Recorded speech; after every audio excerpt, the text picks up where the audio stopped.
World top 100% scholarship తో admission పొందాలి అనుకున్న India's top competitive exams IIT NEET IAS design law group 1 government jobs etcetera guidance కావాలి అన్న India and world top universities లో medicine law finance join అవ్వాలన్నా students and parents కి career counselling కావాలన్నా మీ కెరియర్ డెసిషన్ డబుల్ చెక్ చేసుకోవాలి అనుకున్న 25 years experience doctor Satish IRSC గారిని సంప్రదించండి. నమస్తే, నేను గాయత్రి. వెల్కమ్ టు ప్రైమ్ 9 విద్యా ఉద్యోగ అవకాశాలు కార్యక్రమం.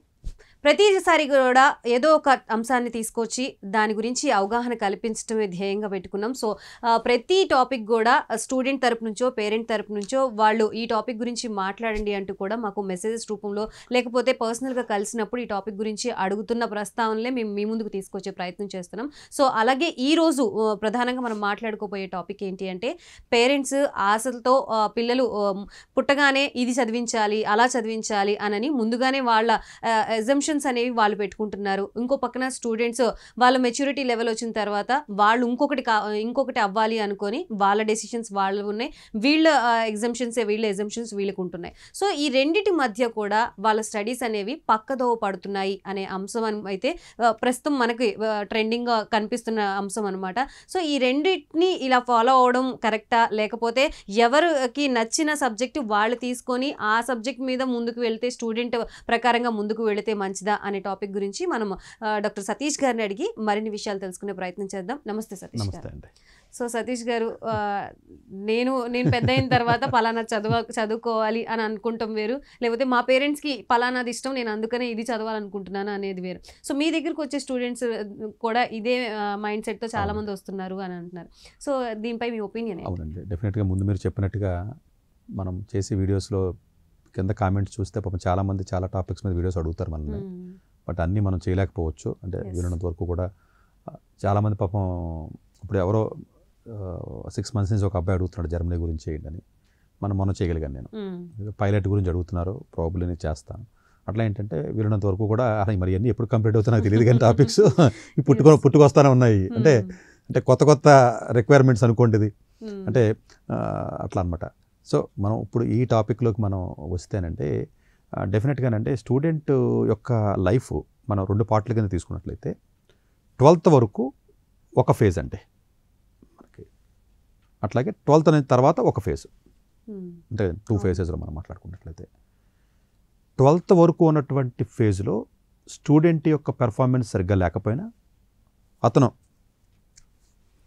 సరిగ్గా చదవకపోయినా, మెజారిటీ ఆఫ్ ది రెస్పాన్సిబిలిటీ కానివ్వండి, దానికి సంబంధించినటువంటి మంచి జరిగినా లేదా సరైనటువంటి కెరియర్ సరిగ్గా ప్లాన్ చేసుకోలేకపోయినా 12th లోపు కంప్లీట్గా పేరెంట్ రెస్పాన్సిబిలిటీ అంటది. ఎందుకంటే మెచ్యూరిటీ లేని వయసు, మెచ్యూరిటీ లేదు. ఇప్పుడు ఓటు హక్కు వేయాలన్నా కూడా మీకు మెచ్యూరిటీ వయసు చెప్పారు కదా. ఇప్పుడు 12th లోపు పెళ్ళి అయితే చేసుకోరు కదా. అంటే పెళ్లి చేసుకోవడానికి ఒక వయసు ఇచ్చారు, ఓటు వేయడానికి కూడా ఒక వయసు ఇచ్చారు, చాలా డెసిషన్స్ తీసుకోవడానికి ఒక మెచ్యూరిటీ అనేది, ఒక ఏజ్ అనేది కావాలి. ఇది ఎవరు అవునన్ను కాదనుకున్నా చిన్నపిల్లల యొక్క మెచ్యూరిటీ లేనితనంలో వాళ్ళు చెప్పే మాటల్ని పూర్తిగా సీరియస్గా తల్లిదండ్రులు తీసుకోకూడదు. మెజారిటీ వాళ్ళని పూర్తిగా అసెస్మెంట్ చేసుకుని వీళ్ళ పూర్తి అవగాహన తెచ్చుకుని డెసిషన్ తీసుకోవాలి. 12th తర్వాత ఒక విద్యార్థి మీకు అండర్ గ్రాడ్యుయేషన్కి వెళ్ళినప్పుడు ఆ విద్యార్థి సరిగ్గా పెర్ఫార్మెన్స్ చేయకుండా ఏదైనా స్పాయిల్ అయితే కెరియర్, అది రెస్పాన్సిబిలిటీ పూర్తిగా కూడా స్టూడెంట్దే. ఆ డివిజన్ ముందు తెలియాలండి మనకి.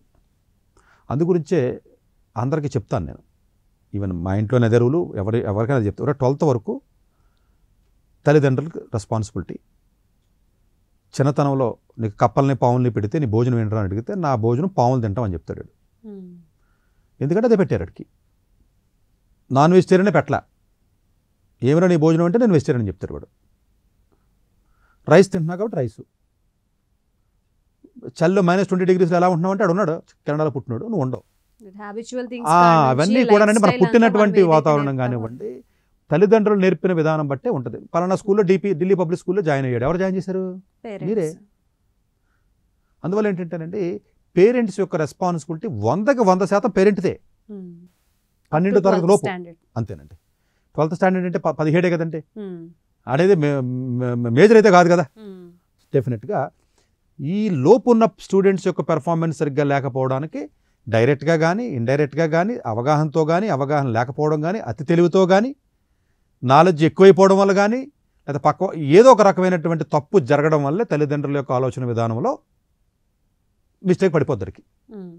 డిగ్రీ కాలేజీకి వెళ్ళిన తర్వాత కంప్లీట్గా డిటాచ్ అవుతాడు కాబట్టి వాడు ఇండిపెండెంట్గా డెసిషన్ తీసుకుని మెచ్యూరిటీ వచ్చింది కాబట్టి వాడు సరిగ్గా చదవకుండా ఏదైనా సరిగా అటు ఇటు తిరిగి పాడైపోయో లేకపోతే ఏదైనా వరస్ట్ కాలేజీలో జాయిన్ అయ్యో ఏదో ఒక రకమైనటువంటి ఇబ్బంది జరిగితే పూర్తిగా కూడా స్టూడెంట్తో బాధ్యత తప్ప తల్లిదండ్రులు పాపం అనకూడదండి. మనం చాలామంది తల్లిదండ్రులు తిడతారు, అక్కడ తిట్టకూడదని నేనే చెప్తున్నాను, ఇక్కడ తల్లిదండ్రుల బాధ్యత నేనే చెప్తున్నానండి. ఆ తిన్ లైన్ ఫస్ట్ మనం క్లియర్గా డివైడ్ చేసుకోవాలండి. చాలా మంది స్టూడెంట్స్ కొంచెం మొండిగా ఉంటారు, నేను పట్టిందే పంతం అన్నట్టు ఇదే సబ్జెక్ట్ చదువుతాను అంటారు. ఇన్ కేస్ వాళ్ళ పర్సంటేజ్ కానీ లేకపోతే వాళ్ళ ఎడ్యుకేషనల్ ఐక్యూ లెవెల్కి సంబంధించి కూడా ఆలోచించకుండా ముందు స్టెప్ వేస్తూ ఉంటారు, ఫార్వర్డ్ స్టెప్ వేస్తూ ఉంటారు. సో అలా అది స్టూడెంట్స్ అలా అంటూ ఉంటారు, పేరెంట్స్ కూడా ఉంటారు. కొంతమంది పేరెంట్స్ కూడా మా అబ్బాయి బాగా తెలివైనడు, వీడు గ్యారంటీగా ఇది కొట్టేస్తాడు లేదా గ్యారంటీగా చేస్తాడు. పేరెంట్స్ వైపు నుంచి కూడా మీకు కొన్ని కేసెస్ ఉంటాయి, కొన్ని స్టూడెంట్ తరపు నుంచి ఉంటాయి.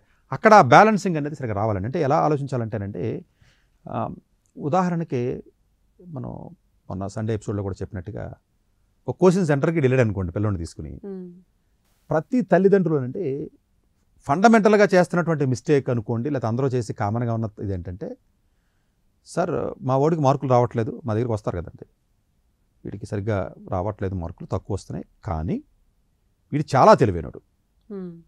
చాలా తెలివైనడు అనేది మీరు అండర్లైన్ చేసుకోండి. ప్రతి పేరెంట్ మాట్లాడే మాటే, వీడికి ఐక్యూ లెవెల్ ఎక్కువ ఉందండి, ఇంటెలిజెన్స్ ఎక్కువ ఉండదు, వీడి బాగా తెలివైనడు, వీడు చదివితే వీడికి వస్తుంది అంటే వీడు వస్తాడు కోచింగ్ సెంటర్కి వస్తాడు. ఇండియాలో ఉన్న కోచింగ్ సెంటర్స్ యొక్క ఒకే ఒక్క సింగిల్ ప్రిన్సిపల్ అంటే, మీరు రాగానే మీరు ఎవరో మీ తమ్ముడో ఎవరో మీ చెల్లిని తీసుకెళ్లారు, లేదండి చాలా తెలివైన అమ్మాయిలా ఉందండి ఈ అమ్మాయి, డెఫినెట్గా మీరు ముందే చెప్పేస్తారు కదా, వీడు కూడా చెప్తాడు తెలివైన స్టూడెంట్ అండి ఈ అమ్మాయి, సరైనటువంటి ట్రైనింగ్ ఇవ్వకపోవడం వల్ల, సరైన గైడెన్స్ ఇవ్వకపోవడం వల్ల ఈ అమ్మాయికి సరైనటువంటి ర్యాంక్ రాలేదు, కొంచెం వీక్ అయింది. డెఫినెట్గా ఈ అమ్మాయి తెలివైంది కాబట్టి మన దగ్గర ఉన్నట్లయితే మనం చక్కగా గైడెన్స్ ఇచ్చి లేకపోతే మనం చక్కగా పాఠాలు చెప్తాం కాబట్టి షూర్ షార్ట్గా ఈ అమ్మాయికి ర్యాంక్ వస్తుంది అనగానే ఇమీడియట్గా మీరు డబ్బులు కట్టి జాయిన్ చేస్తారండి. కనీసం ఫిట్ అవుతుందా, ఈ ఐఐటి కోచింగ్కి వెళ్తున్నాను, ఈ గ్రూప్ 1 ఎగ్జామ్కి వెళ్తున్నాను, ఏదో సివిల్ సర్వీస్కి వెళ్తున్నాను, క్యాట్ ఎగ్జామ్కి వెళ్తున్నాను, లేదా నీట్ ఎగ్జామ్కి వెళ్తున్నాను అని ఫిట్ అవుతుందా లేదా అన్న కనీస అవగాహన లేక కొంతమంది, అవగాహన ఉన్నా కూడా ఆశతో, ఆశ అన్న పదాన్ని మీరు అండర్లైన్ చేసుకోవాలి మనం ఇక్కడ, ఆశతో అత్యాశతో కొంతమంది పేరెంట్స్ చేస్తున్నటువంటి తప్పు ఏదైతే ఉందో ఇది భయంకరమైన తప్పు. దానికి నా ఆన్సర్ ఏంటంటే, ఏ విద్యార్థి అయితే తెలివైన విద్యార్థి అని అనుకుంటారో తల్లిదండ్రులు, వాళ్ళు ఐక్యూ ఎక్కువ ఉంది, నాలెడ్జ్ ఎక్కువ ఉంది కానీ చదవకపోవడం వల్ల మార్కులు తగ్గుతున్నాయని అంటారో, దయచేసి ఆ మాటని ఎవరి దగ్గర అనద్దు. చాలా చీప్గా, చాలా తక్కువగా చూస్తారు. ఎందుకంటేనంటే నేను చాలా ఇంటర్వ్యూస్, మాక్ ఇంటర్వ్యూస్ నేను చాలామంది సెలెక్ట్ చేశాను. నేను రైల్వే రిక్రూట్మెంట్ బోర్డులో కూడా చాలామందిని డైరెక్ట్గా నేను ఇంటర్వ్యూ చేసి సెలెక్ట్ చేసినటువంటి నేను వన్ ఆఫ్ ది ప్యానల్ మెంబర్ని కూడా ఉన్నాను అఫీషియల్గా. చాలా ఇంటర్వ్యూస్, మాక్ ఇంటర్వ్యూస్కి అటెండ్ అవుతూ ఉంటానండి. ఏ విద్యార్థి అయితే నేను తెలివైనోడిని కానీ నేను చదవను అంటాడో, ఏ ఉద్యోగానికైతే మీరు నా దగ్గరికి ఉద్యోగానికి వచ్చారు, నేను చాలా తెలివైన వ్యక్తిని సతీష్ గారు, ఏ పైన నేను చేయగలను, ఉద్యోగం నాకు ఇస్తే, కానీ నాకు ఇంట్రెస్ట్ ఉంటేనే చేస్తాను అన్న పదం తగిలిచ్చారనుకోండి, మీరు దగ్గరికి కూడా రానివ్వను మిమ్మల్ని. అంటే that indicates that your arrogant person. నాకు వచ్చు తెలివైన దాన్ని, కానీ నాకు నచ్చితేనే చేస్తాను, లేకపోతే నేను కొన్ని చేయను. What does it mean? నేను చదివితే నాకు మార్కులు వస్తాయి, చదవలేదు కాబట్టి రాలేదు. ఏంటిది? ఎవడన్నా చదవద్దని ఫోన్ చేసి చెప్పాడికి? దట్ గివ్స్ దట్ పేరెంట్స్ ఆ మాట అన్నాలి అంటే, అంటే వాడు చదవలేదు కాబట్టి పెర్ఫార్మెన్స్ రాలేదు కదా. That means it is lazy, the student is a lazy student. మీరు లేజీ అనడానికి సిగ్గుపడతారు ఎందుకు? దాన్ని పాలిష్డ్గా చెప్తారు కదండి. దాన్ని పాలిష్డ్గా చెప్పి మా అబ్బాయి తెలివైన, సరే తెలివైనడు అన్నారు అనుకుందామండి, నేను తక్కువ చేసి మాట్లాడలేదండి, అర్థం చేసుకోవడం ప్రయత్నం చేయండి. మీకు ఆ పదజాలం వాడితే తప్ప అర్థం కాదు కాబట్టి నా పదాలను వాడుతున్నాను నేను. నా intention to better understanding purpose. తెలివైనడు అనుకుందాం. తెలివైన స్టూడెంట్ని తెలివితేటలను ఎలా ప్రూవ్ చేస్తారు? మెజర్మెంట్ ఏది అసలు? 6వ తరగతి, 7వ తరగతి, 8వ తరగతి, 9వ తరగతి, 10వ తరగతి తీసుకొచ్చి వీడు తెలివైనడు అంటాకి ఏ రకమైనటువంటి ప్రూవ్ చేశారు మీరు? ఏ కాంపిటేటివ్ ఎగ్జామినేషన్ రాశారు? 6వ తరగతిలో మీరు ఏదైనా ఎగ్జామ్ రాశారా? పోనీ ఎన్ఎంటీసీ రాశారా? పోనీ ఎర్త్ సైన్స్ ఒలింపియాడ్ ఎగ్జామ్ రాశారా? లేదా ఏదైనా మ్యాథ్స్కి సంబంధించినటువంటి క్విజెస్ పార్టిసిపేట్ చేశారా? లేదా స్టేట్ లెవెల్లో ఉన్న ఎగ్జామ్స్ ఏమైనా రాశారా? ఎన్టీఎస్సీ ఎగ్జామ్ రాశారా? పోనీ కేవీపీఓ ఎగ్జామ్ రాశారా? ఎలాంటి కాంపిటేటివ్ ఎగ్జామ్ మీరు రాశారు? లేకపోతే ఎలాంటి స్కిల్ను ప్రూవ్ చేసినటువంటి దేంట్లో మీరు పార్టిసిపేట్ చేస్తే తెలివిని డిఫైన్ చేయడానికి ఒక డెఫినేషన్ కావాలంటే, తెలివిని డిఫైన్ చేయడానికి చేతకాక, ఇంటెలిజెన్స్ని డిఫైన్ చేయడం మనకు చేతకాక, వీడు తెలివైనోడు, ఈ పిల్ల తెలివైంది, ఈ స్టూడెంట్ తెలివైంది అని ఏ రకంగా ఒక తల్లి ఒక తండ్రి స్టూడెంట్కి చెప్తాడు? చదివితే తక్కువ టైంలో చదివితే వస్తుంది కాబట్టి తెలివైనోడు, అదే వాడు చెప్పేది. తక్కువ టైంలో చదివితే వస్తుంది అంటే ఎక్కువ టైం చదవద్దని వాడు చెప్పాడు. ఏమంటే విన్నర్కి ఫెయిల్ అయినోడికి రన్నింగ్ రేస్లో ఎంతో హార్డ్ వర్క్ చేస్తే ఫస్ట్ పరిగెట్టాడండి. నేను పరిగెట్టగలను, నేను ప్రాక్టీస్ చేయలేదు కాబట్టి నేను విన్నర్ అవ్వలేదంటే ఎంత కోపం వస్తుంది మీకు? అదే వినడానికి ఎలా ఉందని అసహ్యంగా లేదా?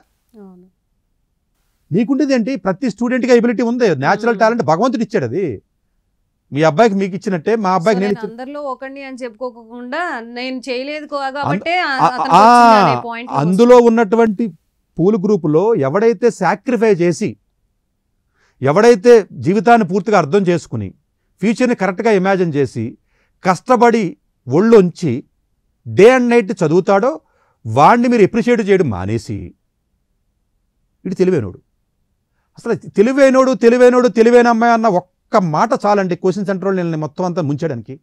మీ అబ్బాయి తెలివైనోడు అంటే నవ్వుకుంటారేంటి? సిగ్గుపడాలి. కానీ ఎప్పుడు మీరు చేయాలి అంటే లేజీనెస్ని, మొబైల్స్కి అలవాటైన వాళ్ళని, మొబైల్ గేమ్స్కి అలవాటైనటువంటి స్టూడెంట్స్ని తెలివైన స్టూడెంట్స్ కాదండి. ఎందుకంటే దాన్ని నెగిటివ్గా చూస్తారన్న విషయాన్ని, ఎందుకంటే చాలా హై లెవెల్లో ఉన్న ఇంటర్వ్యూస్లో కూడా ఎప్పుడునంటే ఫాల్స్ వర్డ్స్ అండి. తెలుసా మీకు? ఇంట్రెస్ట్ కానీ ప్యాషన్ కానీ ఇట్స్ ట్రాపింగ్ వర్డ్స్ అంటారు అట్లా. ఎప్పుడన్నా ఒక యూనివర్సిటీ అడ్మిషన్ మీకు కావాలి అంటే, ఒక ఎంప్లాయీకి ఉద్యోగం రావాలంటే మీరు ఎప్పుడు వాడకూడని పదాలు రెండేనండి: ఇంట్రెస్ట్, ప్యాషన్. ప్రతి యూనివర్సిటీ అడ్మిషన్ అప్లికేషన్లో నాకు ప్యాషన్ ఉందని చెప్తారు కదా. ఏమంటే మీరు ఉద్యోగానికి అప్లై చేస్తే సివిల్ ఏం రాస్తారంటే నాకు ప్యాషన్ అంటే, నాకు మీడియా అంటే అంటారా, నాకు ఇంట్రెస్ట్ అని రాస్తారండి. ఈ 2 పదాలు బట్టి ఉద్యోగం ఎవరండి? ఇంతకుముందు మీరు చేసిన హిస్టరీ ఏంటి? పాత హిస్టరీని తవ్వుతారు బయటికి. ఫ్యూచర్లో ఉద్యోగం ఇస్తే చేస్తానంటే ఎవడన్నా ఉద్యోగం ఇస్తాడండి? పాత ఒకసారి గేట్ పాస్ ఇచ్చినప్పటికీ కూడా సర్వేలెన్స్ కోసం అది ఉపయోగపడుతుంది కదా ఆ వర్డ్ అనేది. సో అందు గురించి ఏంటంటేనండి, తల్లిదండ్రులు అవగాహన లేకపోవడం ఇక్కడ ఏంటంటే, మా అబ్బాయి తెలివైనోడు అన్నది తెలివైన దాన్ని ప్రూవ్ చేయాలి. ప్రూవ్ చేసినప్పుడు ఆ డెఫినేషన్కి మీనింగ్ ప్రూవ్ మీరు ఎలా చెప్పాలంటే, సార్ 10th క్లాస్లో ఎన్టీఎస్సీ ఎగ్జామ్ ఇటు నేషనల్ టాపర్ వచ్చాడు, 11th 12thలో సరిగ్గా చదవలేకపోయాడు, మార్కులు తక్కువ వచ్చినాయి, బట్ ఇది ఇంటెలిజెంట్ అన్నదానికి వ్యాలిడిటీ వచ్చిందండి. ఎందుకంటే ఆల్రెడీ ఇది ప్రూవ్డ్. అంటే అలా అని చెప్పిన 6వ తరగతిలో మార్కులు వచ్చినాయి, 9వ తరగతిలో మార్కులు వచ్చినాయి, 10వ తరగతిలో మార్కులు వచ్చినాయి దాన్ని తిరుగుదేట్ల కింద మీరు డిఫైన్ చేయొద్దు. ఆ అకాడమిక్ మార్కులు పక్కన పెట్టండి, అది వేరు. అదర్ దాన్ ది అకాడమిక్స్ ఇంటెలిజెన్స్ని చేయాలి. ఫర్ ఎగ్జాంపుల్ మెన్సా ఏదో నేను ఐక్యూ పజిల్ నేను చేశానండి, లేకపోతే నేను పలానా సో నేను ఎగ్జామినేషన్ రాసి నేను అందులో నేను చేశాను, లేకపోతే నేను ఏదో ఎన్ఎంటీసీ రాశాను, లేకపోతే ఏదో రీజనింగ్ ఎగ్జామ్కి సంబంధించిన ఒక ఎగ్జామ్ రాశాను, లేకపోతే స్కూల్ లెవెల్లో ఉన్నటువంటి ఈ కాంపిటీషన్ ఏదో మ్యాథ్స్ క్యాంపో లేదా ఆ క్యాంపుకో నేను అటెండ్ అయ్యాను, అందులో నేను టాప్ అయ్యాను సంథింగ్, లేకపోతే నేను ఈ పర్టికులర్ దాంట్లో నేను ఇది చేశాను అని ఏదో ఒక రకంగా అమాంగ్ ది గ్రూప్. ఎందుకంటే మీరేమో 10 లక్షలు రాసి ఎగ్జామ్ కావాలి కాంపిటీషను, మీరు తెలివిని డిఫైన్ చేయడానికి ఏమో క్లాస్లో 40 మందిలో ఫస్ట్ అంటున్నారు. తప్పు కదండి అది. మీరేమో క్లాస్లో 40 మందిలోనేమో ఫస్ట్ సెకండ్ 90 మార్కులు వచ్చిన 6వ తరగతి 7వ తరగతి 8వ తరగతి అని అవి చెప్తున్నారు. అవి స్కూల్లో మీరు వేయకపోతే స్కూల్లో అడ్మిషన్ ఎవరు కాబట్టి వాళ్ళు వేసి పడేస్తారు. అవి దాన్ని ఎగ్జాంపుల్ గురించి చూపించి 10 లక్షల స్టూడెంట్స్లో రాస్తానంటే ఎలాగంటే ఇంటెలిజెన్స్ అనేది, నాలెడ్జ్ అనేది హార్డ్ వర్క్. అందు గురించి మా దగ్గర స్టూడెంట్ వచ్చినప్పుడు హార్డ్ వర్క్ చేస్తున్న స్టూడెంట్ ఉన్నాడు అనుకోండి, బాగా హార్డ్ వర్క్ చేస్తాడండి, కానీ అతనికి పాపం చదవడం రావట్లేదు అన్నవాడికి మాకు ఇష్టం అండి. మీరు మా దగ్గరికి వచ్చారండి ఉద్యోగానికి, వచ్చి సార్ నేను బాగా కష్టపడతాను, ఎలాంటి కొత్త వర్క్ ఇచ్చినా కూడా నేర్చుకోగలను, మ్యాక్సిమం ట్రై చేస్తాను, అర్థం కాకపోతే కొంచెం మీరు ఏదైనా సహాయం చేసినట్లయితే నేను నేర్చుకుంటాను, పట్టుకుంటే మాత్రం వదలను అన్నారనుకోండి, మీకు ఎంత జీతమైనా ఇస్తానండి నేను, నాకు అన్నీ వచ్చు, నాకు నచ్చితే చేస్తానంటే తీసుకోండి. ఇంటెలిజెన్స్ ఉందని ఒక ఫాల్స్ ఇంటెలిజెన్స్ని మీరే క్రియేట్ చేసుకుని మీ రిలేషన్స్లోనో చుట్టాల్లోనో గొప్పగా చెప్పుకోవడానికి వాడి ఫాల్స్ ఇమేజ్ని ఎవడో ఏ కంపెనీ కూడా సొసైటీకి అవసరం లేదండి. ఇట్స్ ప్రూవ్డ్ ఎబిలిటీ అంటారండి. Ability is different, proved ability is different. Parents ఈ బిహేవియర్ లేకపోతే ఈ వే ఆఫ్ వర్డ్స్ అనేవి పిల్లల మీద చాలా ఇంపాక్ట్ బాగా చేసి పడతాయి. వాళ్ళ బిహేవియర్ లో కూడా చేంజ్ మార్పు వస్తుంది. వస్తుందండి. అలాగే పిల్లలు ఫలానాది ఇంట్రెస్ట్ అన్నంత మాత్రాన్ని మీరు దాంట్లో తోస్తే, మాకు చాలా మంది ఫోన్లు చేసి మా అబ్బాయి ఏదో సివిల్ సర్వీస్ ఆడి ఇంట్రెస్ట్ అంటే నన్ను ఏం చేయమంటారండి, అది ఇంట్రెస్ట్ కాదు కాబట్టి అడిగి ఐఐటి ఎగ్జామ్ రాలేదటండి. మీరే చెప్పారుగా పిల్లల ఇంట్రెస్ట్ బట్టే జాయిన్ చేయించాలి అనే పాయింట్. కాదండి, పిల్లల ఇంట్రెస్ట్ అనేదండి మెచ్యూరిటీ ఉన్నటువంటి పిల్లవాడి యొక్క ఇంట్రెస్ట్తో పాటు వాడికి బ్యాక్ ఎండ్లో ఉన్నటువంటి ఎబిలిటీ ఏంటి, ఎబిలిటీకి ఇంట్రెస్ట్కి ప్లస్ ఎబిలిటీ అన్న పదాన్ని మీరు వాడినప్పుడే ఆ సెంటెన్స్కి ఒక వ్యాలిడిటీ వచ్చింది. నేను చదువుకునే రోజుల్లో ఐశ్వర్యరాయ్ హీరోయిన్ అంటే సినిమా మా క్లాస్లోనూ చాలామంది ఈ అమ్మాయిని చాలా అందంగా ఉంది, ఎవరు పెళ్లి చేసుకుంటారో అదృష్టవంతులు అనుకునేవారు. మేబీ చాలామంది పలానా అమ్మాయి బాగుంది, నేను పెళ్లి చేసుకుంటానని వెళ్ళి అడిగితే నాకు ఇంట్రెస్ట్ ఉంది అమ్మాయి, నువ్వు నేను పెళ్లి చేసుకోమంటే చెప్పించకూడదు. నీ ఇంట్రెస్ట్ నాకు పని ఏంటని అడుగుతాయి. ఆ అమ్మాయిని పెళ్లి చేసుకునే అర్హత నీకు ఉందనుకో ఆలోచిస్తుంది. ఇట్స్ నాట్ అబౌట్ ఇంట్రెస్ట్, అర్హత. అలాగే ఇక్కడ కూడానండి ఇంట్రెస్ట్కి పాస్ట్ ఎబిలిటీ, ప్రూవెన్ ఎబిలిటీని కలిపి పిల్లవాడు చెప్పాడు అనుకోండి, దెన్ మనం సీరియస్గా తీసుకోవాలి అది. సో ఇది చాలా ఇంపార్టెంట్ పాయింట్. అలాగే అవగాహన సరిగా అంటే రెండు రకాలు ఉంటారండి పేరెంట్స్. ఒకటి అవగాహన లేకపోవడం, లేకపోతే నో ఐడియా, రాంగ్ ఐడియా. ఇదండి వర్డింగ్ కరెక్ట్గా చెప్పాలంటే. నో ఐడియా అంటే ఐడియా లేకపోవడం, వాటితో పెద్ద ప్రాబ్లం లేదు. నో ఐడియా కాబట్టి పాపం వైట్ పేపర్లో అటు ఏది రాస్తే అది ఎవడో నాలంటాడో పాపం ఎవడో తెలిసిన వాళ్ళు ఎవడో మీలాంటి కలిస్తే నాలుగు చెప్తే కొంచెం బెటర్ అనుకుంటే పర్లేదు. రాంగ్ ఐడియా ఒకటి డేంజర్. చదువుకున్న పేరెంట్స్ ఎవరైతే ఇప్పుడు మన హైదరాబాద్లో కానీ 2 రాష్ట్రాల్లో ఉన్నారో వీళ్ళందరూ మెజారిటీ దగ్గర రాంగ్ ఐడియా అండి, రాంగ్ పర్సెప్షన్స్లో ఉంటారు వీళ్ళు. వీళ్ళకి పూర్తిగా అవగాహన ఉండదండి. ఆ రాంగ్ పర్సెప్షన్స్లో తీసుకునే డిసిషన్స్ రాంగ్ అవుతాయి. ఎందుకంటే అప్డేట్ అవుతూ ఉంటాయి టెక్నాలజీస్, కోర్సులు అప్డేట్ అవుతూ ఉంటాయి. ఎప్పుడో 20 ఏళ్ల క్రితం ఎవడో అమెరికా వెళ్ళాడండి, అమెరికా వెళ్ళి సెటిల్ అయ్యాడు, జస్ట్ అమీర్పేటలో కోర్సు నేర్చుకున్నాడు. అయితే 4 ఏళ్ల క్రితం ఎవడో అమెరికా వెళ్ళాడు కదండి, గ్రీన్ కార్డు వచ్చింది నేను వెళ్తాను, కుదరదు. అప్పుడు సిచ్యువేషన్ ఏంటి, అప్పుడు ఎన్ని గ్రీన్ కార్డులు ఉన్నాయి, అప్పుడు ఎలాంటి కోర్సులకి డిమాండ్ ఉంది, అప్పుడున్న రిక్వైర్మెంట్ ఏంటి, ఇప్పుడున్న రిక్వైర్మెంట్ ఏంటి ఏమీ తెలియదు. ఆడు వెళ్ళాడు కదా, ఆడెవడో హైదరాబాద్లో చదివాడు, బీటెక్ చదివాడు, ఎంఎస్కి వెళ్ళాడు కదా, సెటిల్ అయ్యాడు, మనం కూడా పంపిద్దాం అంతే తప్ప ఇంక మిగతా వాటికి ఆలోచించిన శక్తి ఉండదు. ఎవడొక్కడో అంటే వీడి ఆశని ఎవడొక్కడో ఆజ్యం పోస్తే, ఎవడొకడు వచ్చి కొంతగాని నేను నెరవేరుస్తాను అని హోప్ క్రియేట్ చేస్తే వీడి ఆస్తి మొత్తం అమ్మిచ్చేస్తాడు. అందుగురించే ఇండియాలో మిడిల్ క్లాస్ ఫ్యామిలీస్ ఎక్కువ ఉంటాయి, అవగాహన లేని ఫ్యామిలీస్ ఎక్కువ ఉండటం వల్ల ప్రపంచంలో ఎక్కడ బిజినెస్ సక్సెస్ అవ్వవు, ఇండియాలోనే సక్సెస్ అవుతాయి. India is the very excellent country for the entrepreneurs who can cheat the middle class people very easily. 10 రూపాయలు వడ్డీ ఇస్తారంటే డబ్బులు ఇస్తారు, మీరు అప్పు రూపాయి వడ్డీకి ఇవ్వరు. వాడు ఇవ్వని ఇవ్వకపోయినాయి అసలు. అంటే 10 రూపాయలు వడ్డీ వచ్చి తీసుకునేవాడికి ఆడికి మీతో ఎలా మాట్లాడాలో బాగా తెలుసు ఆడికి. అంటే స్టూడెంట్ తల్లిదండ్రులు ఏంటంటేనండి వీళ్ళకు ఉన్నది ఓన్లీ ఆశ, భయం, 2 పదాలండి, మనం వాడడానికి ఏమి ఉండవు ఇక్కడ.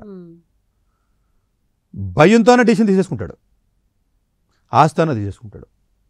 రియలిస్టిక్గా ఆలోచించే పరిస్థితి ఏదైతే ఉంటుందో అది ఉంటుందండి. అందువల్ల ఏంటంటే అవగాహన ఇంకొకటి అండి, మన దగ్గరికి పేరెంట్స్ వస్తూ ఉంటారు, మనం చెప్తాం లేదండి ఇది ఇలా కాదండి, ఇలా కాదండి, ఈ కోర్స్ అయితే మంచిది, లేకపోతే దీనికి సూట్ అవుతాడు, సూట్ అవ్వడం. అంటే కోరికలు తీర్చడం నేను దేవుడిని కాదు కదా, బట్ సూట్ అవుతాడు లేదని చెప్పేస్తాం మేము మాకున్న ఎక్స్పీరియన్స్తో. బయటికి వెళ్తాడు, ఆడ ఆశకి నా ఆన్సర్ మ్యాచ్ అవ్వలేదు అనుకుందామండి, ఆబ్వియస్గా అప్సెట్ అవుతారు కదా ఎవడైనా, కదండి ఎవడైనా అప్సెట్ అవుతారు. ఇప్పుడు మీరు సినిమా హీరోనో వచ్చారండి, కుదరదమ్మా నీకు అవకాశం లేదు, లేకపోతే నువ్వు బాగోలేదు, లేకపోతే అందంగా లేవో ఏదో అన్నాను నేను. ఆ అన్న పాయింట్ ఒక 2 రోజులు 3 రోజుల తర్వాత పోయి మళ్ళీ మీ ఆశ డామినేట్ చేసేసి మళ్ళీ ట్రై చేస్తూ ఉంటారు. అది మానవ సహజం అంటది. వీళ్ళు ఏం చేస్తారంటేనండి పేరెంట్, వీళ్ళు ఏం చేస్తున్నారంటేనండి బయటికి వెళ్ళి ఇంకొక 10 మందితో మాట్లాడుతున్నాడు. ఇంకో 10 మంది మాట్లాడినప్పుడు 10 మంది 10 పర్స్పెక్టివ్స్ ఇస్తారు. ఆ 10 పర్స్పెక్టివ్స్ ఎలా ఉంటాయంటే పాజిటివ్గా ఉంటాయి వీడికి, దానికి అట్రాక్ట్ అవుతుంది. ఆబ్వియస్గా అంతే కదండి. లేదు అలా అంటే మన ఊర్లో పక్కన ఎవడో ఉన్నాడు కదా, ఆడెవడో చిన్న కాలేజీలో చదివినా కూడా చక్కగా అమెరికా వెళ్ళి సెటిల్ అయ్యాడంట, 100 కోట్లు సంపాదించాడంట, నేను యూట్యూబ్లో కూడా చూసాను ఆడవాడు ఇది చేశాడంట, ఆడవాడు ఇది అక్కడికి వెళ్ళాడంట, మనం చూసాను నేను BA చదివాడంటే ఎవడో బీకాం చదివాడంట, IAS అయ్యాడంట, లేకపోతే అవన్నీ ఎందుకురా బాబు అలాగే చెప్తారులే సతీష్ గారు, లేకపోతే ఇది ఉంది కదా అని అన్నప్పటికీ ఎస్ అంటే మనం చెప్పిన మాట డైల్యూట్ అవ్వడానికి 10 రోజులు డైల్యూట్ అయిపోతుంది. సొసైటీలోకి బయటికి వెళ్ళిన తర్వాత ఇలాంటి అవేర్నెస్ లేనటువంటి పేరెంట్స్ ఎవరైతే ఉంటారో వీళ్ళు 99 మందిలో వీళ్ళు ఉన్నారు. వీళ్ళు ఎవరితో మాట్లాడతాడు, ఆ 99 మందితోనే మాట్లాడతాడు. ఆ ఒకటి ఎవడైతే ఉన్నాడో ఆ ఒకటికి యాక్సెస్ ఉండదు. ఒకవేళ యాక్సెస్ ఉంది, ఒక్కసారి మాట్లాడతాడు. మళ్ళీ ఈ ఒక్కసారి మాట్లాడిన ఇంపాక్ట్ 1 year ఉండదు. ఈ లోపు 99 మందితో రోజు మాట్లాడతాడు కదా, 10 మందికి ఫోన్లు చేస్తాడు కదా. ఈ 10 మందికి ఫోన్లు చేసి మాట్లాడినటువంటి అవతల వ్యక్తులు ఎవరైతే ఉంటారో వాళ్ళు ఇతనిలాగా ఉన్న నాలెడ్జ్లెస్ ఫెలోస్, వాళ్ళు అవేర్నెస్ ఉండదండి వాళ్ళకి. వీళ్ళు వాళ్ళలో మాట్లాడుకోవడం వల్ల జోగి జోగి రాసుకుంటే బూడిద రాలినట్టుగా వీళ్ళ మాట్లాడుకోవడం వల్ల వీళ్ళకు ఉన్నటువంటి కోరిక ఆశ ఏదైతే ఉంటుందో దాన్ని బలం చేకూర్చి మనుషులతో మాట్లాడతారు వాళ్ళు. ఒకడు వచ్చి ఒక అమ్మాయిని లవ్ చేస్తున్నాడండి, ఇటు 4 ఫ్రెండ్స్తో చెప్తే ఒకడు కోఆపరేట్ చేయడం అనుకోండి, ఒకరితోనే మాట్లాడతాడు. ఒకడు ఎవడన్నా వద్దని తిట్టాడు అనుకోండి, ఆడితో మాట్లాడితే మానేస్తాడు. బికాజ్ నీకు ఆ కోరిక బలంగా ఉండడం వల్ల ఆ కోరికని ఏదో ఒక రకమైనటువంటి ఎగ్జాంపుల్ తెచ్చుకుని, సొసైటీలో ఉన్న ఎగ్జాంపుల్స్ గూగుల్లోనో లేకపోతే అక్కడ నెట్లోనో ఏదో ఒక ఎగ్జాంపుల్ తెచ్చుకుని, ఏ క్వశ్చన్ సెంటర్లో 4 ఎగ్జాంపుల్ పిచ్ ఎగ్జాంపుల్స్ ఇస్తారు కదా, ఆ ఎగ్జాంపుల్స్ తెచ్చుకుని దానికి సపోర్టింగ్ చేసుకుని ఈ యొక్క కోరికకి దానికి సంబంధించిన వ్యక్తులతో మాట్లాడుతూ ఉంటాడు. మాట్లాడుకుని జస్టిఫై చేసుకుంటాడు నైట్ నిద్రపోవడానికి. రియలిస్టిక్గా ఏదైతే మీకు డెసిషన్ ఉందో దాన్ని ఎట్టి పరిస్థితి దగ్గర రానివాడు. అందుగురించే కదా పాలిటిక్స్లో కూడా మీకు ఓట్స్ రియల్గా చెప్పినోడు కాబట్టి ఓట్లు లేరు. జనం వేయరండి, జనం అందరూ దొంగలో. అందులో పెద్ద దొంగ, పెద్ద ఎంటర్ప్రైజర్స్, పెద్ద పెద్ద పొలిటీషియన్స్, అంతే. ఇందులో పెద్ద తేడా ఏం లేదు. అంటే జనరల్గానంటే మనకున్న ఎబిలిటీ ఏంటి రియలిస్టిక్గా అనాలిసిస్ చేసుకునే పరిస్థితిలో పాపం చాలామంది తల్లిదండ్రులు ఉంటారంటే. కొంతమంది తెలియకపోవచ్చు, సార్ తెలియదు కదా మీరు ఎన్ని చెప్తున్నారు కదా, తెలియదు కాబట్టి తప్పు జరుగుతుంది. కాదు, తెలిసినా కూడా తప్పు జరుగుతుంది. ఎందుకంటే తెలిసిన తర్వాత మైండ్ యాక్సెప్ట్ చేయదు. నెగిటివ్ని ఎప్పుడు మైండ్ యాక్సెప్ట్ చేయదండి. మీకు నెగిటివ్గానే మాట్లాడితే మైండ్ యాక్సెప్ట్ చేయదు కదా. మైండ్ ఎప్పుడైతే నెగిటివ్ది మీకు యాక్సెప్ట్ చేయదో ఎగైన్ ఆ కోరిక బలంగా ఉండడం వల్ల ఈజీ వేస్ని ఎత్తుకుద్ది. మరి ఎవడొకడో సరే ఇది చేతి డబ్బులు ఇస్తే ఏదో అయిపోద్దంట, ఈ స్కూల్లో జాయిన్ అయితే ర్యాంక్ వచ్చేస్తుందంట, ఆడెవడక మొన్న వచ్చిందంట అని 4 స్లైడ్లు వేసి లేకపోతే 4 మాటలు మాట్లాడితే ఎవడన్నా కోచింగ్ సెంటరోడో లేకపోతే ఫ్రెండో లేకపోతే ఎవడో ఇన్స్టిట్యూటోడో లేకపోతే ఎవడో ఇమిగ్రేషన్ ఆఫీసోడో కన్సల్టెంటో మాట్లాడితే మళ్ళీ ఆటోమేటిక్గా అడిగి అట్రాక్ట్ అయిపోతారు మీరు. అంటే ఈ పేరెంట్స్ అవగాహన లేకపోవడం కంటే కూడా అవగాహన ఉన్నప్పటికీ కూడా వీడి ఆశ దాన్ని డామినేట్ చేసి తప్పుడు డెసిషన్ తీసుకుని పిల్లల యొక్క జీవితాలను ఏదైతే ఉన్నాయో ఇబ్బంది పడుతున్నటువంటి సందర్భాలు చాలా చూస్తున్నాం. నేను డాక్టర్ అవ్వాలి మా అమ్మాయి అని చెప్పి మెడిసిన్ చదివిస్తాడు, తప్పు కదండి. నేను ఆఫీసర్ అవ్వలేకపోయాను కాబట్టి నేను సివిల్ సర్వీస్ 10th క్లాస్ నుంచే చదివిచ్చేస్తాను, ఏంటంటే పాపం కదా. చిన్నపిల్లలు, పసిపిల్లలు. లేకపోతే ఇది మా అమ్మాయి తెలివైందంటే గ్యారంటీగా కొట్టేస్తుంది, నాకు కాన్ఫిడెన్స్. నీ కాన్ఫిడెన్స్ ఎవరికి కావాలి? కాన్ఫిడెన్స్ కాదు, ఎబిలిటీ కదండి. కాన్ఫిడెన్స్ ఏంటంటే ఇప్పుడు నేను వెళ్ళి నాకు కాన్ఫిడెన్స్ ఉంది అని నేను చెప్పాలి అంటే ఒక స్టూడెంట్కి అతనుకున్న సిన్సియారిటీ ఎంత, అతనుకున్న హార్డ్ వర్కింగ్ నేచర్ ఎంత, అతనుకున్నటువంటి న్యాచురల్ టాలెంట్ ఎంత, అతనుకున్న ఇంటెలిజెన్స్ ఎంత, అతనుకున్న పాస్ట్ హిస్టరీ ఏంటి, ఇదేది లేకుండా నాకు కాన్ఫిడెన్స్ ఉందంటే నేను చెప్తాను, గాయత్రి గారు మీరు నాకు చాలా కాన్ఫిడెంట్గా ఉంది 2 కోట్లు సంపాదించారంటే నవ్వుకుని వెళ్తాక పనికొస్తుందా తప్ప దేనికి పనికొస్తుంది అంటే అది.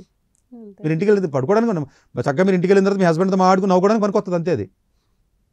సో కాన్ఫిడెన్స్ అనేది మనిషి యొక్క అచీవ్మెంట్ బట్టి కాన్ఫిడెన్స్ రావాలి తప్ప ఒకటి మాటల బట్టి మోటివేషన్ బట్టి కాన్ఫిడెన్స్ రాదు. అది వాస్తవం అయితే మోటివేషనల్ స్పీకర్స్ పెరిగిపోయారు కదా, ఈదికి ఒకడు ఉన్నాడో మరి అందరూ బాగుపడిపోవాలి కదా.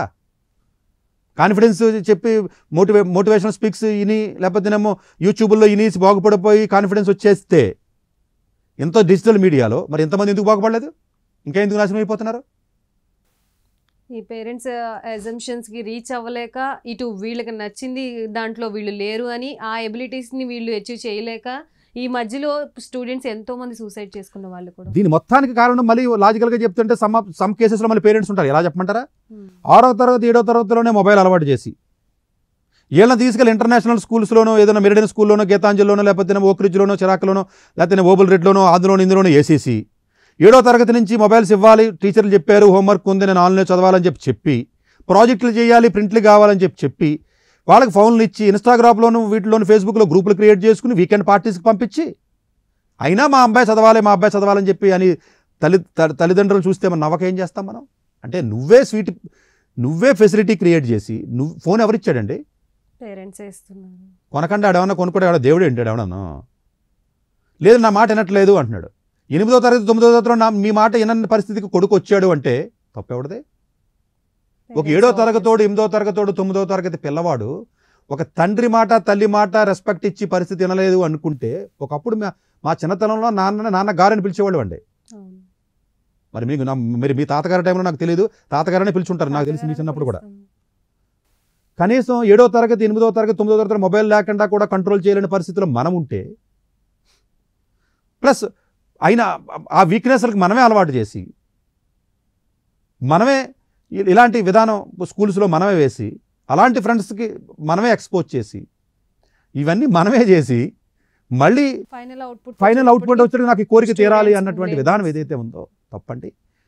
తల్లిదండ్రులు అర్థం చేసుకోవాల్సింది ఏంటంటే 12వ తరగతి లోపు పిల్లవాడు చదవకపోతే 100కి 100% నేను చెప్తున్నాను నాకున్న ఎక్స్పీరియన్స్తో తల్లిదండ్రులతో తప్పు ఉంటుంది. నేను ఎంత చెప్పినా నా కొడుకు వినట్లేదు అన్నాడంటే ఎంత చెప్పినా వినకుండా మరి ఆ స్టేజ్కి తీసుకురావడానికి కారణం ఎవరు? పేరెంట్స్. పుడుతుందోనే అలా పుట్టాడు. ఎవడు మీ ఇంట్లో ఎవడ బుడ్డోడు ఉన్నాడండి, పుడుతుందని అలా పుడతాడా? లేదు, మనం ఏది నేర్పిస్తే ఏది చూపిస్తే అదే నేర్చుకుంటాం. 8వ తరగతిలోనే 10వ తరగతిలోనే కంట్రోల్ చేయలేని పరిస్థితుల్లో మీరుంటే మీరు అండర్ గ్రాడ్యుయేషన్కి వచ్చిన తర్వాత మీరేం చేస్తారా? అండర్ గ్రాడ్యుయేషన్కి అమెరికా పంపించరా బాబు, మంచి కాలేజ్ వస్తే పంపించరా అని అడిగితే పేరెంట్ ఏమన్నా వెళ్తే అక్కడికి వెళ్ళిన తర్వాత ఇబ్బంది పడతాడేమోనండి, పాడైపోతాడేమో, నాకు దూరం అయిపోతాడు, నా దగ్గర నీ దగ్గర పెట్టిన 12th దాకా నువ్వేం పీకావు? 12th దాకా హైదరాబాద్లోనే ఉన్నాడు, 12th వరకు మన ఇంట్లోనే ఉన్నాడు, మన ఇంటి దగ్గర నుంచే కాలేజీకి వెళ్ళాడు, స్కూల్కి వెళ్ళాడు. 12thలో చేసిన అచీవ్మెంట్స్ ఏంటి? పర్ఫెక్ట్గా చదివాడు, మంచి స్టూడెంట్ అనుకుందాం. అసలు బయటికి ఆబ్వియస్గా ఇక్కడ మంచి కాలేజీలోనే వస్తుంది. అంటే తల్లిదండ్రుల యొక్క ఆలోచన విధానం ఏ విధంగా ఉంటుందంటేనంటే సరైనటువంటి పూర్తి ఇన్ఫర్మేషన్ లేకుండా, పూర్తి అవగాహన లేకుండా కెరియర్స్ మీద కోచింగ్ సెంటర్లకు వెళ్ళి వాళ్ళు చెప్పిన మాయ మాటలు నమ్మి వీళ్ళకు ఉన్నటువంటి ఆశ ఏంటో అది ఐడెంటిఫై చేసి దాన్ని ట్రిగ్గర్ చేస్తాడు. బిజినెస్ టెక్నిక్ ఏంటంటే ఎంబీఏ చదివితే తెలుస్తుంది కొంతమందికి. అంటే అంతే కదండి, మీరు మాట్లాడినప్పుడు అవతలోడికి ఒక వీక్నెస్ పాయింట్ ఏదైతే ఉంటుందో దాన్ని ట్రిగ్గర్ చేయడమే కదండి. నీకున్న ఆశ ఏంటి? ట్రిగ్గరింగ్. నాకు గేట్ ఎగ్జామ్ కావాలి, సివిల్ సర్వీస్ కావాలి, ట్రిగ్గరింగ్. 10కి 10 వచ్చేసినాయా, 12కి 98% వచ్చిందా, చాలా ఎక్స్ట్రాడినరీ స్టూడెంట్ అండి. ఏదో చిన్న కారణం వల్ల ఏదో రాలేదు కదండి. మనం డెఫినెట్గా ట్రైనింగ్ ఇస్తే ఫస్ట్ వస్తుందండి, డెఫినెట్గా అండి. మీ అమ్మాయి చాలా తెలియదు. At the end of the day అందరూ ఫస్ట్ రాలేరు కదా. అవునండి, అంటే యాక్సెప్టెన్సీ చేసే పేరెంట్స్ ఏదో స్టూడెంట్స్ ఉండదు కాదండి. ఎప్పుడేనండి, ఎప్పుడు వస్తుంది తెలుస్తుంది, బాగా కష్టపడి చదివి సక్సెస్ అయిన స్టూడెంట్ని మీరు అప్రిషియేట్ చేయాలి, అసూయ పడకూడదు. మీరు అప్రిషియేట్ చేస్తే తెలియకుండా మనసు తేలికవుతుంది. మీ ఇంటి పక్కోడు ఎవడో ఉన్నాడో, పాపం వాడు మంచి తెచ్చుకున్నాడు, కాదండి ఆడికంటే మా అబ్బాయి తెలివైనడు, ఆడికి ఎలా వచ్చిందంటే ఆడు కష్టపడ్డాడు, నీకు కష్టపడుతున్న రాలేదు, ఆడి లేజీ. మళ్ళీ తెలివైనడు అంటే ఇంకా నెగిటివ్. అది అసలు తెలివైనవాడు అని అనకూడదండి. కష్టపడి మనస్తత్వం ఉన్నటువంటి డిసిప్లైన్డ్గా ఉండి కన్సిస్టెంట్గా ఉండి డెడికేటెడ్గా ఉన్న విద్యార్థికి మాత్రమే వాడి పదమే తెలివైన స్టూడెంట్. ఇంకా చెప్పాలంటే తెలివైన స్టూడెంట్కి విధానం ఇంకొంచెం క్లియర్గా అర్థం కావాలంటే తెలివైన విద్యార్థి తెలివైన పనే చేస్తాడు. అంటే ఈ పలానా ఎగ్జామ్ నలసారు నేను ఎగ్జామ్ బాగా రాస్తే నేను నలసారు హైదరాబాద్లోకి వెళ్తే నా కెరీర్ బాగుంటుంది అని తెలుసు అనుకుందాం, నాకే తెలుసు అనుకుందాం, పోనీ అవేర్నెస్ ఉందనుకుందాం. అయినా కూడా నేను నలసార్ ఎగ్జామ్ని క్లాట్ ఎగ్జామ్ని సరిగ్గా ప్రిపేర్ అవ్వలేదు అంటే మరి నువ్వు తెలివైనడు అయితే ఏం పని చేయాలి? తెలివైన పనే చేయాలి. తెలివైన పని ఏంటి? ఇది వెళ్తే బాగుంటుందని తెలుసుకున్నావు కదా, దానికి తగ్గట్టుగా నువ్వు వెళ్ళలేదు అంటే నువ్వు తెలివైనడు ఎలా క్లెయిమ్ చేస్తావు? అసలు పేరెంట్ అయినా స్టూడెంట్ అయినా తెలివి అన్నదాన్ని డిఫైన్ చేయడం, ఫస్ట్ ఇట్లా డిఫైన్ చేయడం మనకు తెలియాలండి. తెలివి అంటే ఏంటి, ఇంటెలిజెన్స్ అంటే ఏంటి, ఐక్యూ లెవెల్ అంటే ఏంటి, వీటికి డిఫైన్ చేస్తే మనకు క్లారిటీ వస్తుందండి. అంతే కదండి. ఇప్పుడు నేను తెలివైన సతీష్, గాయత్రి తెలివైన అమ్మాయి అని చెప్పాలి అంటే గాయత్రి తెలివైన పని చేస్తే తెలివైన అమ్మాయి. మాట్లాడితే 4 లాజిక్లు చెప్పో, నలుగురిని అసెస్మెంట్ చేసో, చక్కగా నలుగురితో డిస్కషన్లో ఉండి నలుగురిని గట్టిగా ఆర్గ్యుమెంట్ చేయడాన్నే తెలివంటే. ఇప్పుడు మీరు నలుగురిలో ఉన్నారండి, మీకు మాట్లాడతాం బాగా వచ్చు, మీరు గట్టిగా వాదించారండి మీరు నలుగురు ఫ్రెండ్స్తోనూ, దాన్ని తెలివంటే అని డిఫైన్ చేయకూడదు. అలాగా తెలివిని డిఫైన్ చేసి స్టైల్ వేరే ఉంది కదండి. ఐక్యూని డిఫైన్ చేయాలంటే ఐక్యూని టెస్ట్ చేసి ఎగ్జామ్లు బోర్డు ఉన్నాయి, ఐక్యూ లెవెల్స్ అంటారండి. ఐక్యూని ఎగ్జామ్ రాయి తెలుస్తుంది ఐక్యూ లెవెల్ ఉందో లేదో. ఇంటెలిజెన్స్ని టెస్ట్ చేసే ఎగ్జామ్స్ ఉన్నాయి, రాయండి. ఈ ఎగ్జామ్స్ ఉన్నాయి, లిటరల్గా ఉన్నాయి. మరి ఇవన్నీ ఇంటెలిజెన్సే కదండి. ఇప్పుడు ఉన్నటువంటి కాంపిటేటివ్ ఎగ్జామినేషన్స్ అన్నీ కూడా ఇంటెలిజెన్స్ని, ఐక్యూని, లేకపోతే వాటి షార్ప్నెస్ని ఐడెంటిఫై చేసే కదండి ఇవన్నీ కూడా. అందువల్ల ఏంటంటే అది మనం ఆశ ఏదైతే ఉందో దానితో చేసిన తప్పులు ఏవైతే ఉన్నాయో, బాగా తెలివైన స్టూడెంట్ చక్కగా చదివితే లాంగ్ టర్మ్ తీసుకుంటే కోచింగ్ వచ్చేస్తుంది కదా. తెలివి అనేది అవసరం లేదు, కావాల్సింది consistent hard work, no weakness. Weakness limit ఏ ఉండదు. మన ఎవడో వచ్చి పేరెంట్ అంటారు నా దగ్గరికి వచ్చి, సార్ అరగంట మొబైల్ వాడుకుంటాడు మా అబ్బాయి, పర్లేదు కదండి అంటే, ఒక్కసారి అలా అరగంటతోనే స్టార్ట్ అవుతురా నాయన, అది ఆటోమేటిక్గా పెరుగుతుంది. అసలు నో ఫోన్ ఆర్ ఫోన్ అంతే, రెండే కేటగిరీస్ ఉంటాయమ్మ ఇక్కడ. అంతే తప్ప అరగంట లేకపోతే పావు గంట సేపు ఫోన్ లేదు, ఒక గంట సేపు ఫోన్లు లాంటివి ఉండవు. ఇవన్నీ కూడా నెమ్మదిగా కొంచెం ముందుకెళ్ళిన తర్వాత చాలా విపరీతంగా దారి తీస్తాయి. ఇవన్నీ కూడా చాలా తెలియదు అమ్మది. ఇంకొంచెం ఎక్స్ట్రా అయితే మిమ్మల్ని మర్డర్ చేసిన చేస్తారు వీళ్ళు. చాలా మంది తల్లిదండ్రులను మర్డర్ చేసిన కేసులు కూడా మనం ఇండియాలో చూస్తున్నాం. మనం ఒక స్టేజ్ ఫస్ట్ స్టేజ్ వచ్చిన తర్వాత నువ్వు గట్టిగా ఏమనంటే బిల్డింగ్లోంచి కిటికీలోంచి దూకి చచ్చిపోయిన సందర్భాలు కూడా చూసాం కదా. ఒక స్టేజ్ వచ్చిన తర్వాత హార్మోన్స్ పీక్ లెవెల్కి వెళ్ళిపోతాయి.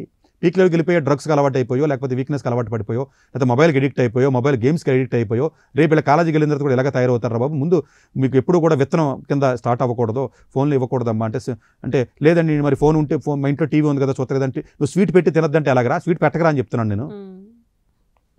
స్వీట్ పెట్టడం ఎందుకు, తినద్దంటం ఎందుకు? సో ఒకటి, తల్లిదండ్రులకి కెరియర్స్ మీద పూర్తి అవగాహన ఉండాలి, ఓవర్ కాన్ఫిడెన్స్ ఉండకూడదు.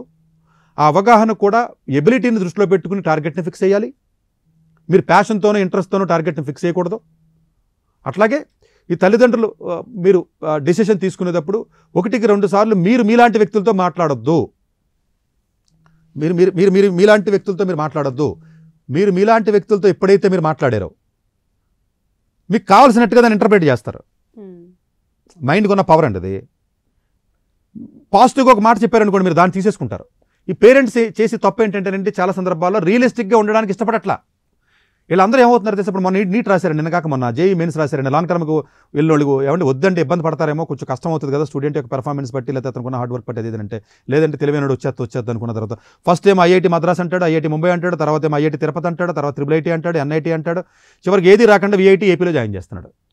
అంటే నెమ్మదిగా వాడి ఒకేసారి పీక్కి వెళ్ళిపోవడం ఎందుకు, ఆశకి అవేర్నెస్ లేకుండా ఒకేసారి డౌన్ అయిపోవడం ఏంటి గ్రాఫ్ని, పక్కన వాళ్ళతో ముఖం కూడా చూపించుకునే పరిస్థితికి రావడం ఎందుకు, డిప్రెషన్లోకి వెళ్ళటం ఎందుకు? కాదండి, ఒకేసారి మీ యొక్క యాంబిషన్ పెంచడం ఏంటి? ఎప్పుడు ఎబిలిటీ అంబిషన్ పెట్టుకుంటే పర్ఫెక్ట్ గా మ్యాచ్ అవుతుంది. ఇన్ కేస్ అలా దానికంటే ఒక 20 దానికంటే ఒక పావులా ఎక్కువ సాధించు, తప్పలేదు కదా. అంటే ఇది ఏమవుతుందంటేనంటే డిప్రెషన్కి ఎండ్ అవుతుంది అది. మీరు చిన్నప్పుడే ఒరే నువ్వు IPS ఆఫీసర్ అయిపోతావు, లేకపోతే నువ్వేమో గూగుల్లోకి వెళ్ళిపోతావు, నువ్వు లేకపోతే IIT ముంబైకి వెళ్ళిపోతావు అని ఫాల్స్గా, అంటే హార్డ్ వర్క్ చేసేవాడికి చెప్పాలి, మోటివేట్ చేయడం. మీరు ఏమంటే కన్సిస్టెంట్గా హార్డ్ వర్క్ చేసే వ్యక్తులు మేము మోటివేట్ చేస్తాం. హార్డ్ వర్క్ లేనివాడికి మీరు చెప్పగా ఏమవుద్దంటేనంటే వాడు ఏదో మనసులో అనుకుంటాడంటే తర్వాత పాపం వచ్చేసి కాలేజీలో మానేసి ఇబ్బందులు పడుతున్నటువంటి సందర్భాలు కూడా మనం చూస్తున్నామండి. దయచేసి అవేర్నెస్ కావాలి.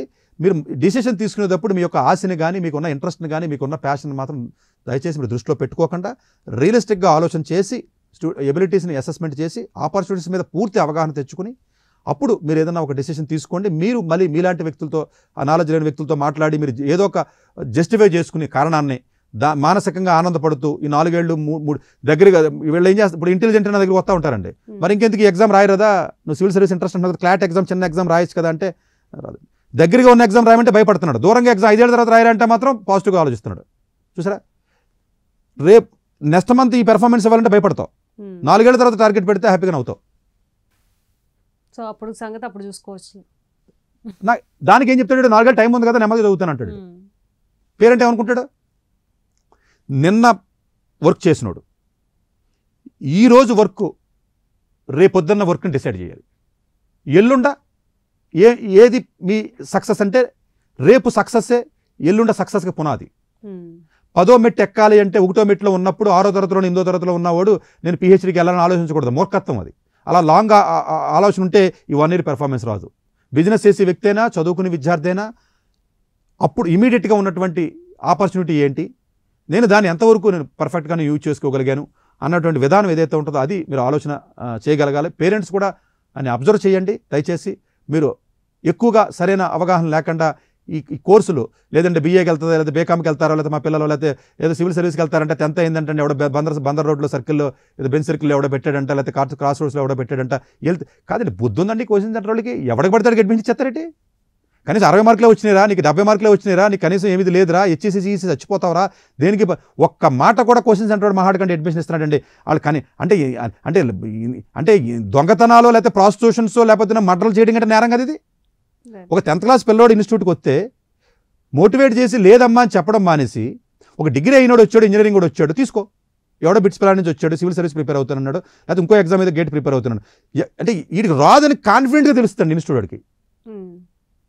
2 లక్షలు తీసేసుకుంటున్నాడు, సవాళ్ళ మీద డబ్బులు ఏరుకున్నట్టు కాదు. సిగ్గు లేకుండా వీళ్ళకి ఆశ ఉంది కాబట్టి పేరెంట్స్ పోయి వాడి దగ్గర డబ్బులు కడుతున్నారండి. సో ఇంత ఆవేశంగా ఏంటి ఇంత క్లియర్గా కూడా చెప్తున్నారు సతీష్ గారు. సో ఫైనల్గా పిల్లలకి ఏది ఇష్టము, లేకపోతే మీకు ఎటువంటి ఎగ్జామ్స్ ఉన్నాయో అవన్నీ కూడా రుద్దుకోకుండా పూర్తి అవగాహన కలిగిన తర్వాతే ఏ కోర్సు గురించి అయినా సరే అప్పుడే పిల్లల్ని అందులో జాయిన్ చేయించడం, వాళ్ళ ఐక్యూ లెవెల్కి ఏ రకంగా ఉందో దాన్ని బట్టి కూడా కోర్స్ అనేది చూస్ చేసుకుంటారని భావిస్తున్నాం. So thank you so much Satish గారు for complete details. And so చూసారు కదా, ఇది ఇవాల్టి ప్రైమ్ 9 విద్యా ఉద్యోగ అవకాశాల కార్యక్రమం. మరొక కార్యక్రమంతో మళ్ళీ కలుద్దాం. అంతవరకు సెలవు, నమస్తే. డాక్టర్ ఏ సతీష్ గారు ఏపీ తెలంగాణ విద్యార్థులకు సుపరిచితమైన పేరు.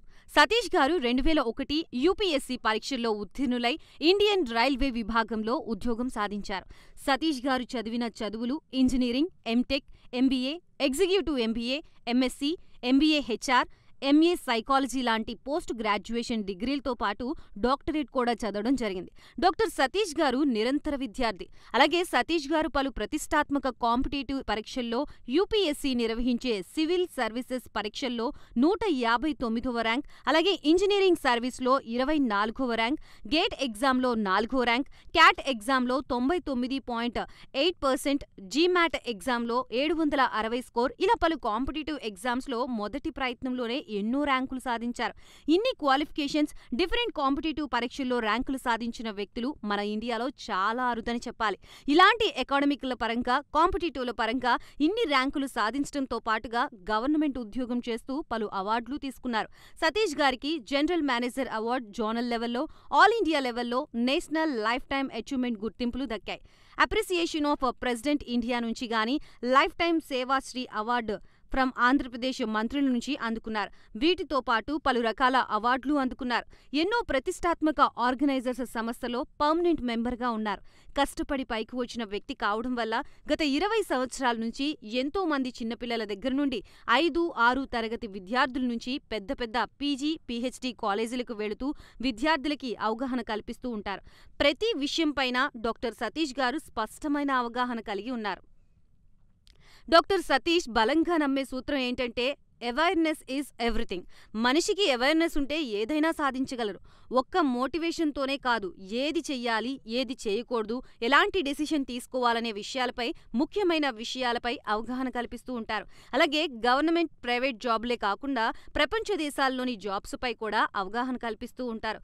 ఉద్యోగాలతో పాటు పెద్ద చదువులైన ఐఐటి వంటి వాటిపై సెషన్స్ నిర్వహిస్తూ ఉంటారు. ఇప్పటి వరకు 3 లక్షల సెమినార్లు ₹1 తీసుకోకుండా ఉచితంగా నిర్వహించారు. ఇందులో భాగంగా మన ప్రైమ్ 9 ద్వారా విద్యార్థులకి మోటివేషన్ ఇవ్వడానికి మీ ముందుకొస్తున్నారు డాక్టర్ సతీష్ గారు. వరల్డ్ టాప్ 100% స్కాలర్షిప్ తో అడ్మిషన్ పొందాలి అనుకున్న India top competitive exams IIT, NEET, IAS, design, law, group 1 government jobs etcetera guidance కావాలి అన్నా, India and world top universities లో మెడిసిన్, లా, ఫైనాన్స్ జాయిన్ అవ్వాలన్నా, స్టూడెంట్స్ అండ్ పేరెంట్స్ కి career counselling కావాలన్నా, మీ కెరియర్ డెసిషన్ డబుల్ చెక్ చేసుకోవాలి అనుకున్న 25 years experience doctor Satish IRSC గారిని సంప్రదించండి.